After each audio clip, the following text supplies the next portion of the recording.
It's Tristan Rogers and Sean Kanan. Welcome them, please. There's something fluid. Here's on the far side of the stage. Are we going to walk all the way around? Well, or I can help you out. No, it's okay. I'm not quite there. Hi guys, thanks so much for coming. Yes. Okay, so who's ready to buy some money? It's a joke. Gentlemen? This one here is Yeah, this Charles. Right. Microphone's all swapped out. The microphone works. Okay. Good morning, gentlemen. Welcome to Connecticut. Hope you're having a good weekend. Indeed, so far so good. Okay, so what we're going to do is I'm going to take about 10-15 minutes and ask a few questions to get us started. And then we're going to turn it over to you guys. So I hope you have your questions ready. I'll ask you to please come up to the microphone because this is being recorded. And hopefully we'll have a good time. So, where are my soap fans at? Let's hear it. All right. Split it up because they've done both. GH? YNR? A little less, all right, watch this. Studio City.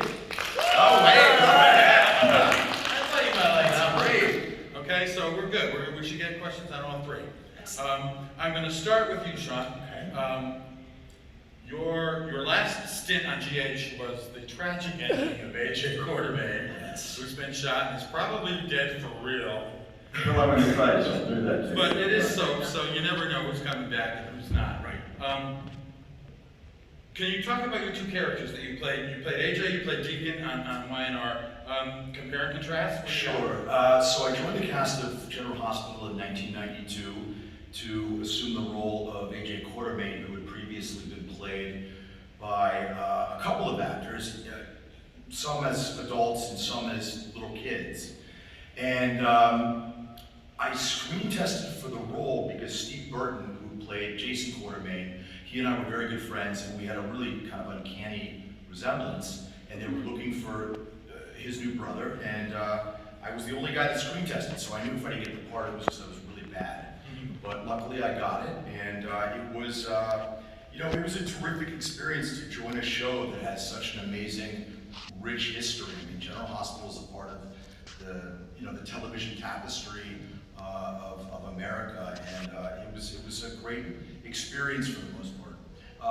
Deacon Sharp on The Bold and the Beautiful, very different experience. I originated the character. The show is a half an hour as opposed to an hour, syndicated in 100 countries throughout the world. To this date, it's still probably one of my favorite characters I've ever had the privilege of playing. And Tristan, you were doing soaps before you left Australia. What brought you to the States in the first place? I had to leave the country. No, it was my ex-wife's idea. For you to leave the country? And I had a number of businesses back in Australia that did very, very well. I enabled us to buy a house and so forth. I ran a whole lot of discotheques. And I invented a thing back there called Disco in a Suitcase. And I got the idea in London.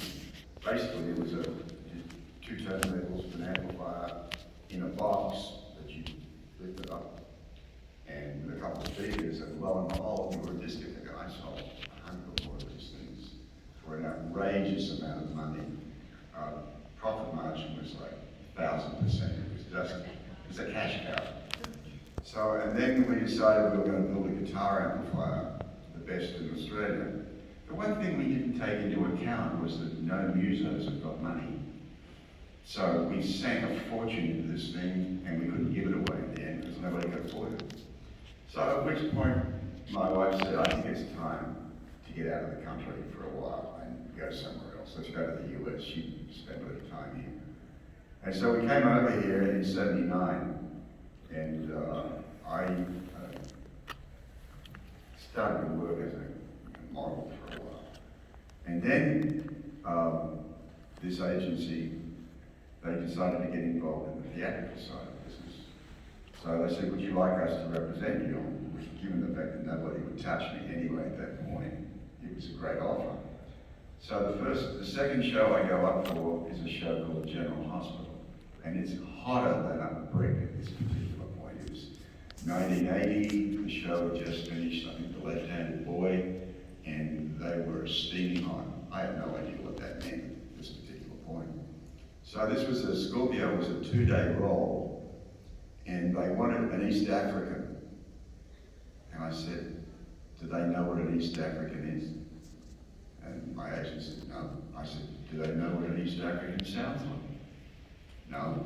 And I'm in. So I went up, I got the part, and started work. And on the first day, Gloria Monty came up to me and said, you know, we like what you're doing. Would you like to stick around? Because, you know, it became a blubbery mess at that particular point. It was a job. I didn't realize how big a job it was going to turn out to be, but at the time it was just a job. And the rest is history. Well, you became part of that whole, era of Luke and Laura and the super couples, and you had a few leading ladies of your own over the course of the years. Scorpio had them one at a time. Well, it was strange. General Hospital back then had an attitude about love interests on shows. It took time to develop. It didn't happen the way it does now, where it's wham bam, thank you, ma'am. It took time to develop, and you were left with the same person for quite a while. It's not like there was a big turnover in the amount of women that you had. And if you really look back on what Scorpio's love interests were, he had them for quite a while.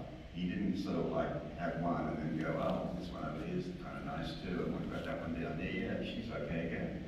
Yeah, he kept one woman for a while, and that worked much better for me. I mean, I like that way. I'm not quite sure that I like to see a steady stream of women go in one door and out the other, and that's not his character.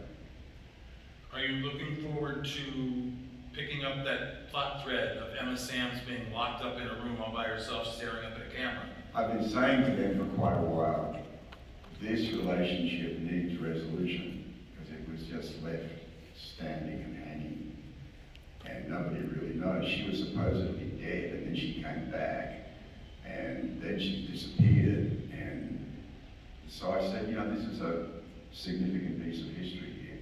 This needs to be resolved. And it's that word resolved that gets people mad. They don't want it to be resolved in a negative way. They want it to be resolved in a positive way, i.e. they want the couple back together again. And that's kind of difficult when she lives in London and I'm here. So I don't know. And at the moment, it's impossible anyway, because her health is not good. She's had COVID for about a year and a half. She had COVID before it had a name. And that dictates the fact that she won't be coming here anytime. So. All right, let's spin gears for a second and talk about Karate Kid 3 and your injury and how that led to you writing your book. Okay, so Karate Kid 3, I got the role from an open call. I stood in line with probably 2,000 young guys who all wanted to win the role of Mike Barnes, who was described as a 17-year-old white Mike Tyson who would terrorize Daniel San. I never thought of myself as a 17-year-old white Mike Tyson, or any other color for that matter. And I was like, okay. So I went to the audition, and John Avildsen, who had won the Academy Award for directing Rocky and directed the first 2 Karate Kid films, was making his way up the line, intermittently stopping and talking to some of the people that he wanted to do a little improv with, and he stopped in front of me and asked me to do an improv to intimidate him. And I don't remember exactly what I said, but it had something to do with the fact that if he didn't take me inside for a screen test, I was going to show up in his kitchen that night with a butcher's knife. And he was like, oh shit, did I just overshoot the mark? And he just looked at me for a minute, and he goes, okay, all right, I buy it. So he sends me inside, and there was Ralph Macchio, and I screen tested with Ralph Macchio, and I thought I did really well. And I learned about 5 or 6 days later that they actually hired somebody else to play Mike Barnes, and I guess the kid didn't work out. They kept him for about a week, and they called me back, and I wound up when we were about 2 weeks into filming, after about a month of rehearsing, we were about to break for the Christmas holiday, and I was having some pretty significant pain in my left thigh, which I attributed to all the karate that I was doing. So I was taking a lot of aspirin. Well, in reality, what had happened was I had perforated my greater omentum, which is a sheath of skin that wraps around your intestine. I was bleeding internally, and the blood was trickling down on my femoral artery, and it was agitating it, which caused the pain. The more aspirin I took, it's blood thinner, the worse it got. So I was in Las Vegas, Christmas Day, 1989. I passed out in the Dunes Casino. The paramedics got me, threw me in an ambulance, and I'll never forget what one of them said to the other. They said, he's dying, we have to get him to the hospital right now. So, Christmas Day, 1989, while everyone was wrapping presents, getting ready to have dinner with their family, I was fighting for my life. I was 21 years old. I made it through the surgery, and I got a call from John Allison a day later, and basically he said, you've got 10 days to go back to the set, or I have to rehire. And they were going to cast Bruce Lee's son, Brandon Lee.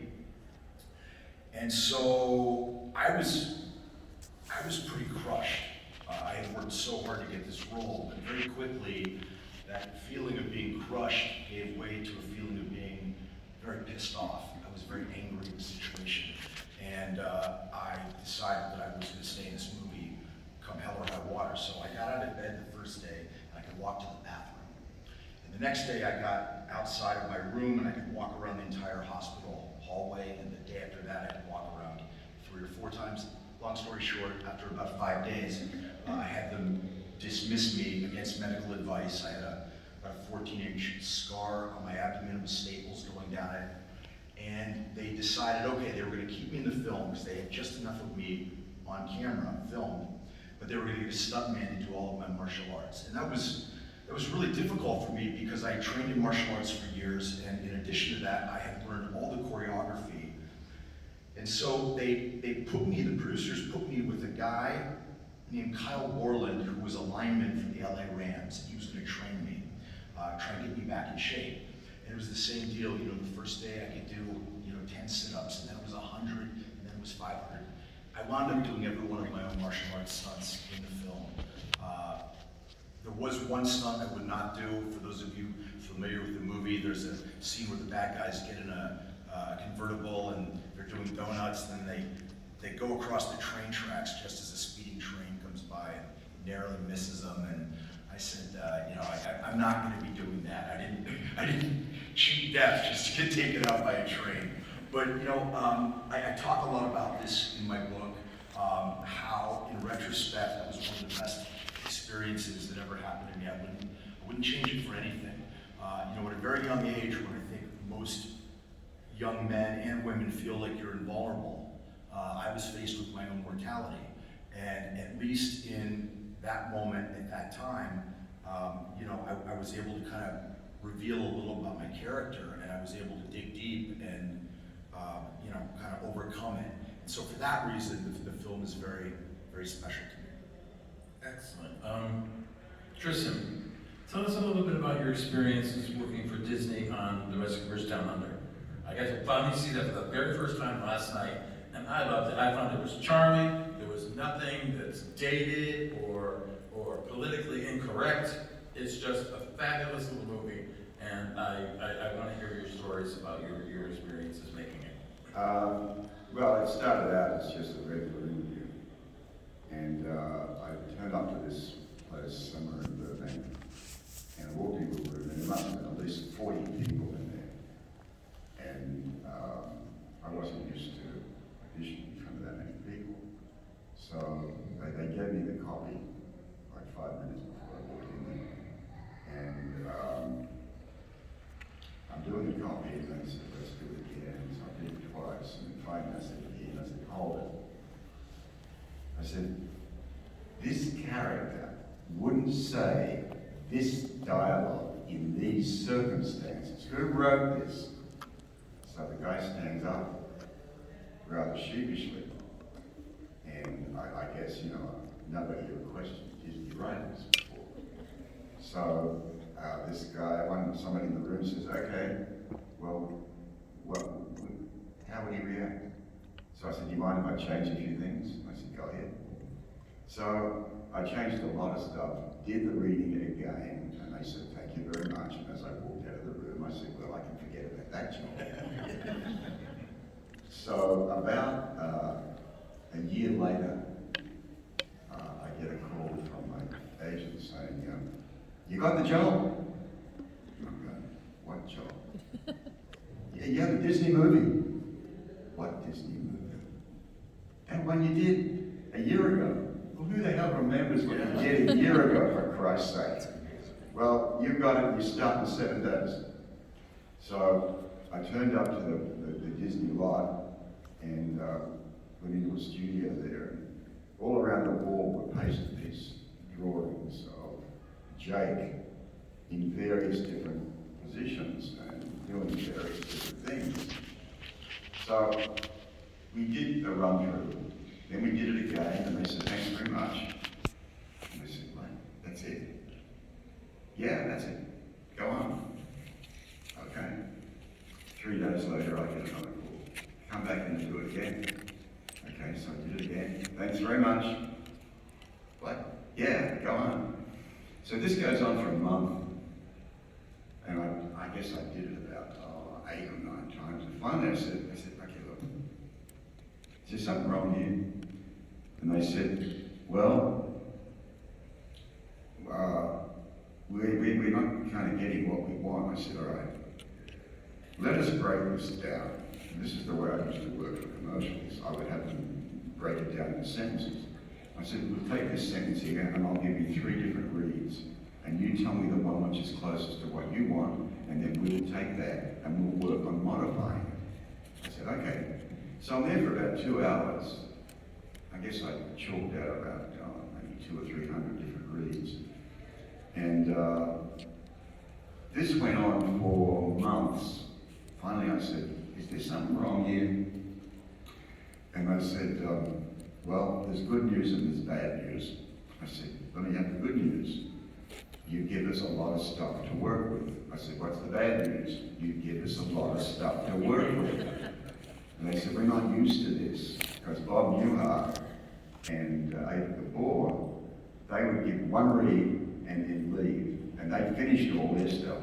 And Disney's don't have you work with anybody else except yourself. So, going back a little way, this particular studio was the last studio from the Walt Disney era, the last studio that Walt had actually worked in. And so when I was told that, it was like, you know, I got all chills. It was like all these ghosts suddenly appeared out of nowhere. And that was, I did the very last take of anybody in that particular studio. It was modified and brought up to the digital standard. So I guess we went on for about another 2 months, and then finally nothing. I didn't hear anything from them. So finally I get a phone call. The premiere's tomorrow. What? Not brought in, are you sure? Yeah, it's tomorrow, be there. So it was the Beverly Theatre in West Hollywood. So we go in there, and I'm embarrassed to say I fell asleep during the actual showing. And I'm leaving the room, and Jeffrey Katzenberg, who was head of production, basically the head of the studio at that point, came up to me and said, "Jack, really good stuff." And I said, you know, Jeff, the one thing that this movie lacks is music. Jake and Bob and Ava should be singing. And he said, yeah, we thought about that, but, well, we're going this way with it. So the movie never performed as well as Disney had expected it to perform. It was based on the first one, which apparently did really well, it's called The Rescuers.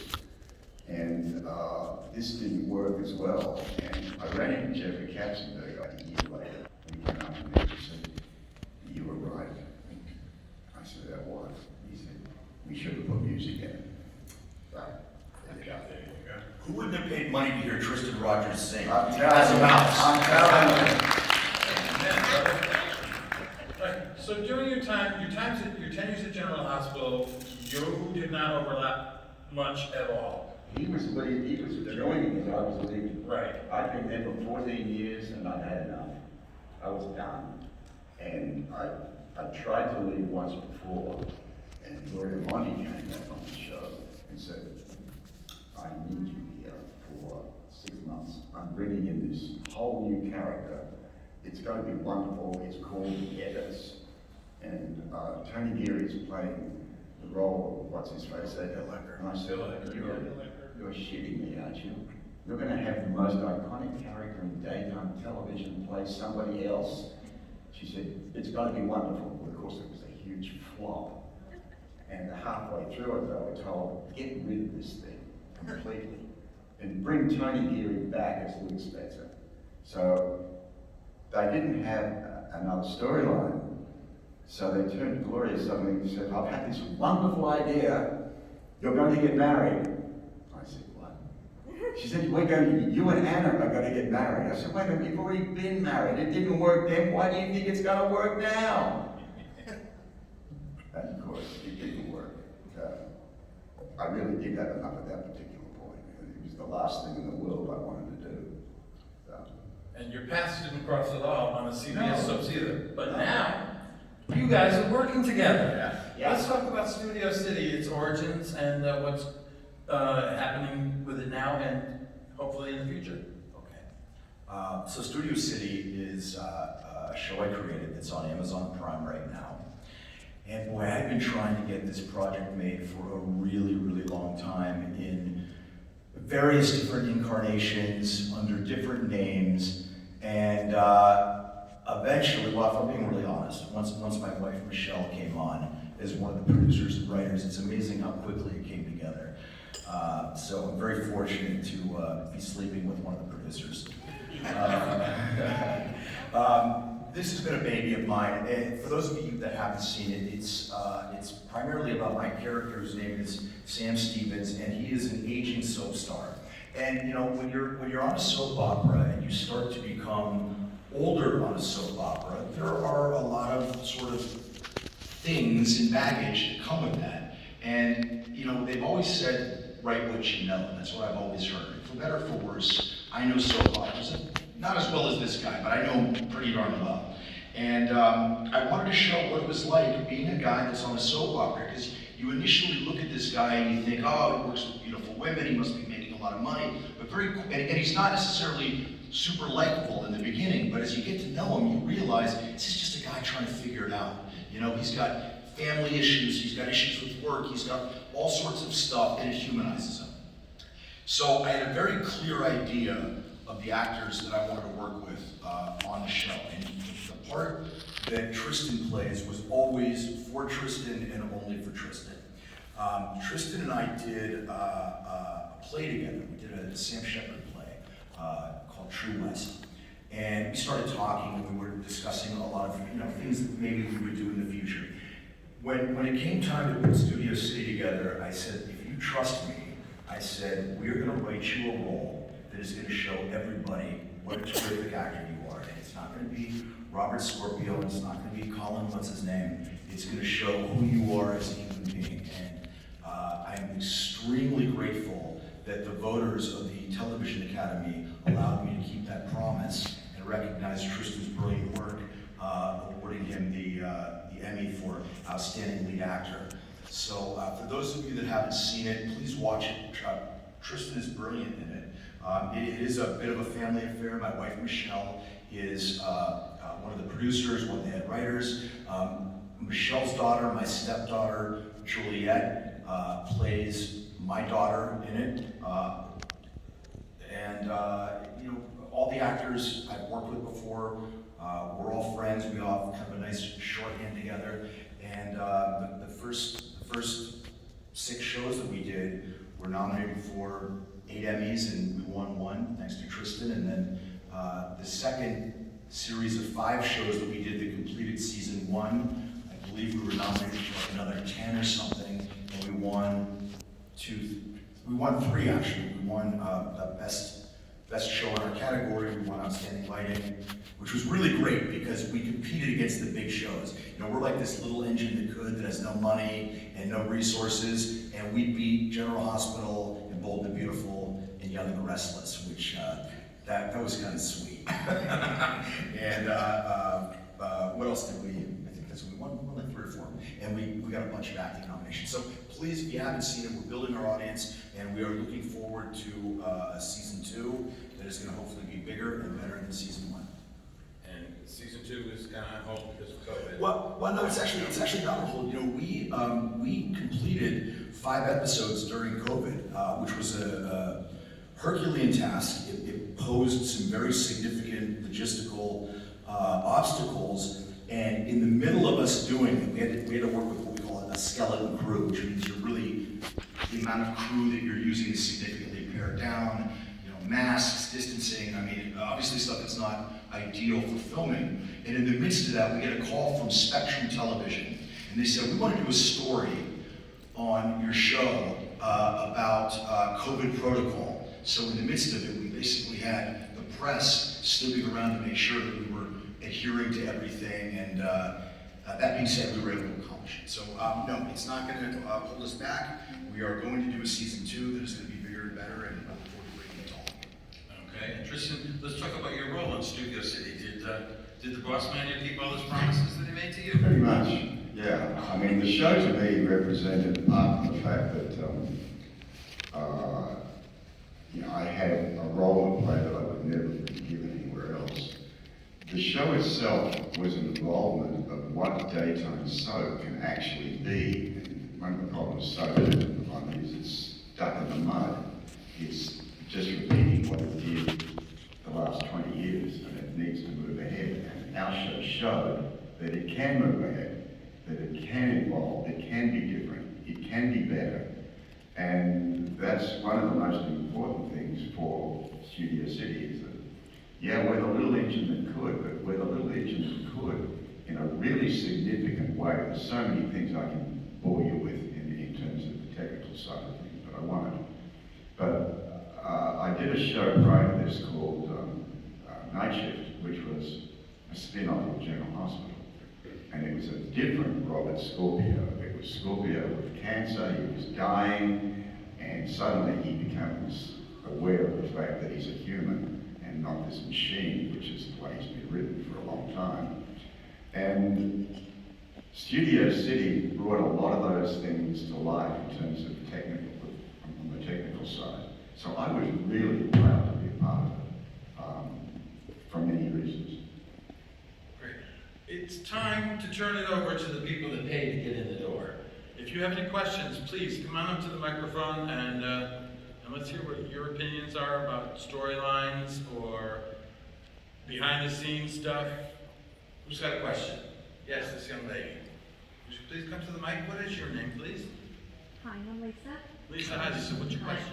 Well, I was going to ask about Holly and where that's going, but you got that one. First of all, when you played AJ, you did it so superbly, and dealing with his alcoholism, the whole family dynamic, you did such a good job and really gave it wings.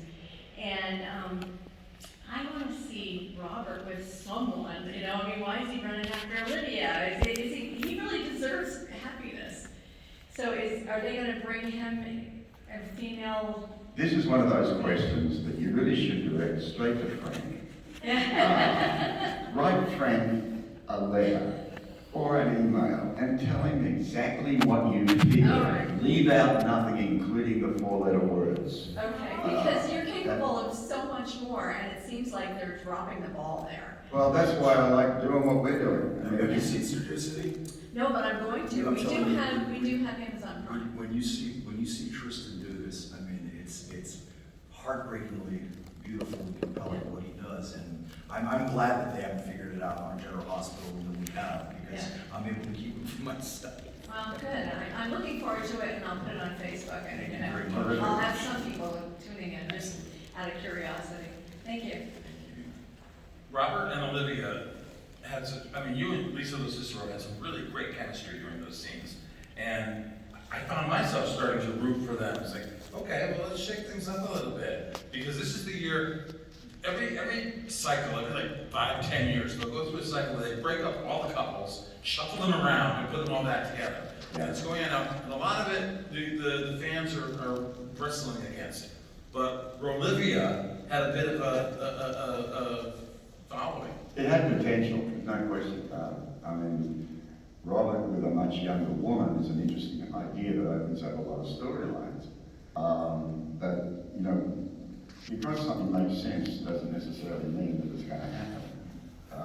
In fact, just the opposite. I find that the more sense it's made, the less chance they've got of existing. So, yeah, I know Lisa wasn't too happy about the fact that Sony just went up in the air and just ended. One of those things. I don't think it's going to come back. They want Emma Sands to come back, and that, of course, at the moment is impossible. At the moment. But we're hoping for the future and her swift recovery. Yeah. Sir, question. Your name, please?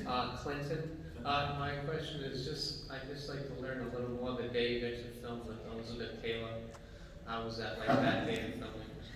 This was something that was never meant to happen.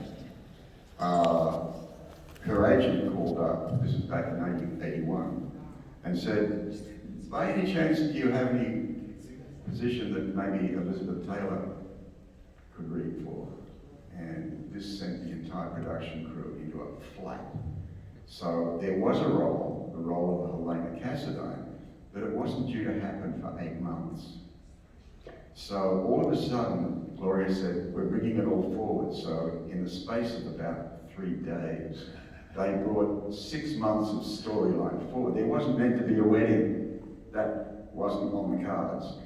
And Elizabeth said, oh, by the way, I'm not doing the show unless there's a wedding. So that, everyone went, oh shit, how do we do this?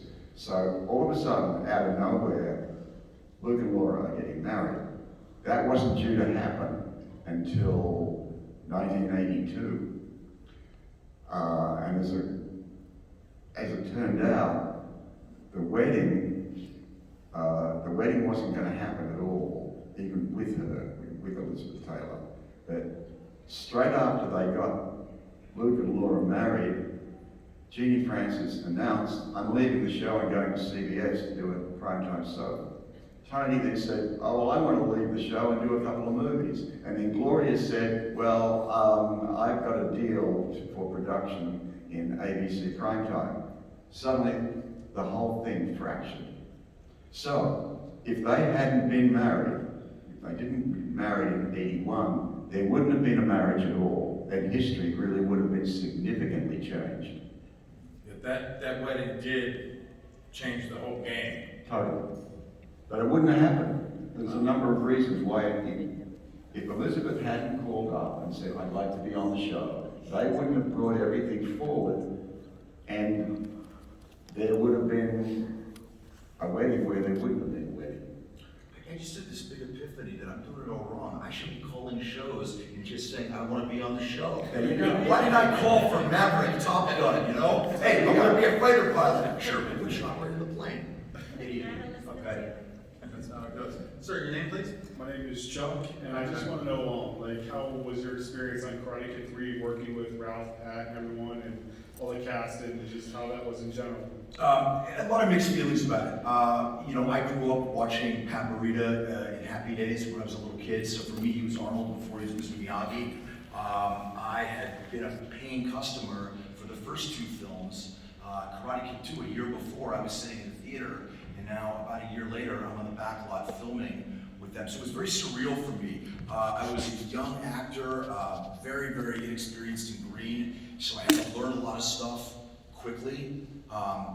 Ralph and Martin Cove and the gang had all done the first 2 films together, so they, you know, they were known commodities, and they knew how to work together. The producers hired me, but they weren't really sure that I would ultimately be able to deliver what they wanted, and it wasn't until the final climactic tournament scene where they let me improv and let me just sort of off the chain, where they were like, you did it, you know, we got what we needed. So it was a lot of different emotions.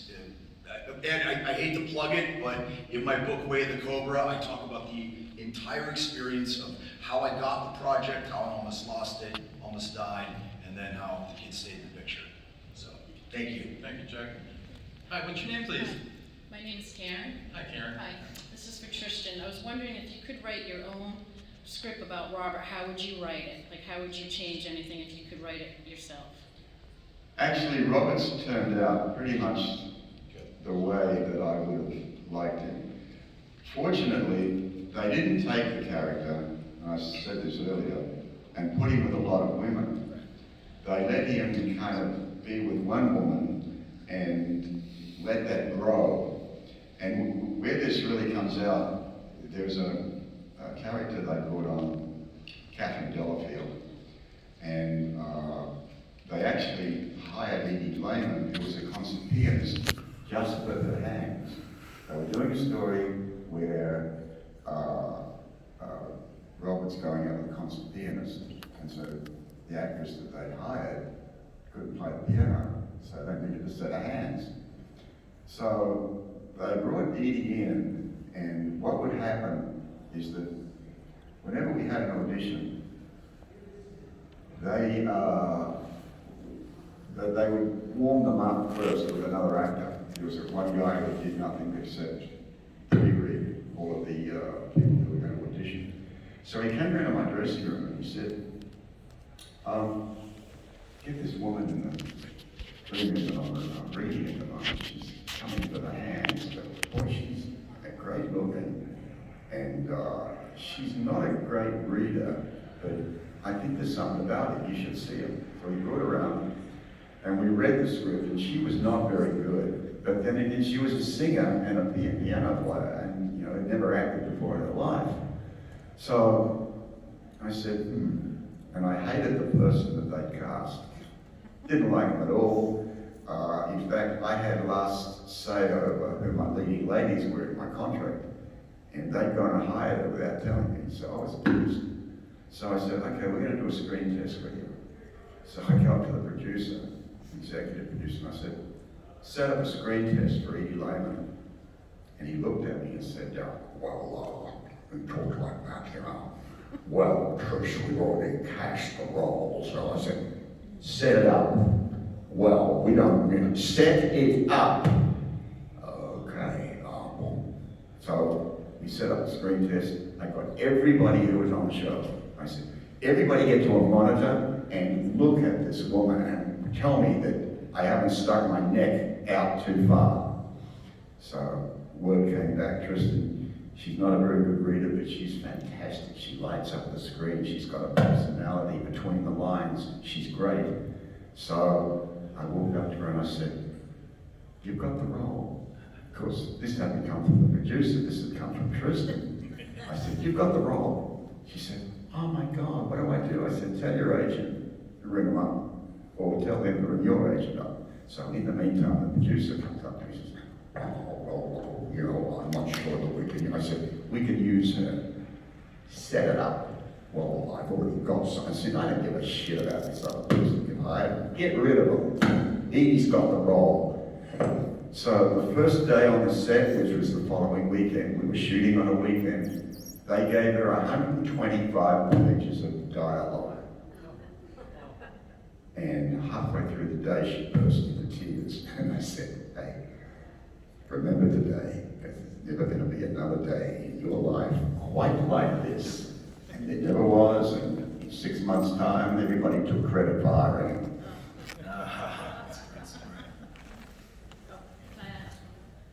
We've only got time for one more question. Okay, what's your name, please? Susan? Question? By the way, I love the actress who played Catherine Delafield. Loved her. I loved that storyline. But my question to you is, what did you think about how all of a sudden they made Robert an attorney? Like, where did that come from? Oh, this was BS. Absolutely. I mean, this talk about come from nowhere. I said, let's do the timeline. Now, at the time that he was joining the WSB, he's also doing law in, the night school? Where did that happen? And nobody had an answer for it. This is one of those things that a genius can come up with and thought this is a quite wonderful idea. But of course, we never see Robert in court. Right. He's never tried, investigated anybody. He's just the DA by name, and that's it. So, I don't know, I can't answer the question because I really don't know enough.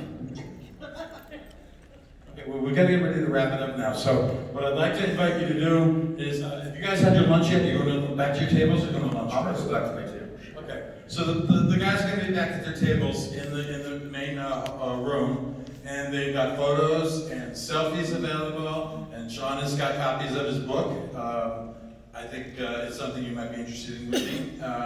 So, thank you all for coming. Thank you for supporting the soaps and keeping them alive, even though there's only 4 left. Do what you can, and if you had a good time here today, please blast us on social media. These gentlemen are our first daytime actors to appear at TerrifiCon, and we'd like to do it again next year. Invite some more of your favorites back, but that'll only happen if you demand it. So hit up to TerrifiCon on all our social media and give us your opinions, good, bad, and indifferent, all right? Thank you very much for coming.